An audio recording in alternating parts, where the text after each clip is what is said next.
कोकणातील प्रत्येक अपडेट जाणून घेण्यासाठी आजच माझे कोकणच्या सोशल मीडिया प्लॅटफॉर्मला लाईक, फॉलो आणि सबस्क्राईब करा.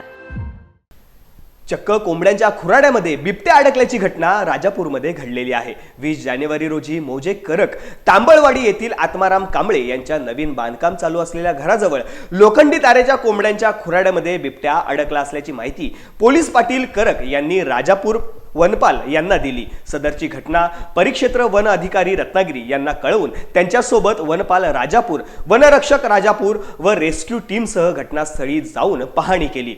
सदरची परिस्थिती लक्षात घेऊन प्रथमदर्शनी बिबट्या अडकलेल्या लोखंडी तारेच्या खुराड्याला ग्रीन शेडने गुंडाळून घेऊन पिंजरा लावून बिबट्या अडकला असलेल्या खुराड्याच्या लोखंडी तारा कापून त्याला पिंजऱ्यात सुरक्षित घेऊन पशुधन विकास अधिकारी राजापूर यांच्याकडे तपासणी केली असता सदरचा बिबट्या हा मादी जातीचा असून त्याचे वय 1 ते 1.5 वर्ष असल्याची व तो सुरक्षित असल्याची माहिती पशुधन विकास अधिकारी राजापूर यांनी सांगितले. सदर बिबट्या सुरक्षित असल्याने नैसर्गिक अधिवासात मुक्त करण्यात आले. अशा प्रकारच्या घटना घडल्यास किंवा वन्यप्राणी अडचणीत सापडल्यास वन विभागाचा टोल फ्री क्रमांक 1926 या क्रमांकावरती संपर्क साधण्याचे आवाहन वन विभागाच्या वतीने करण्यात आले आहे.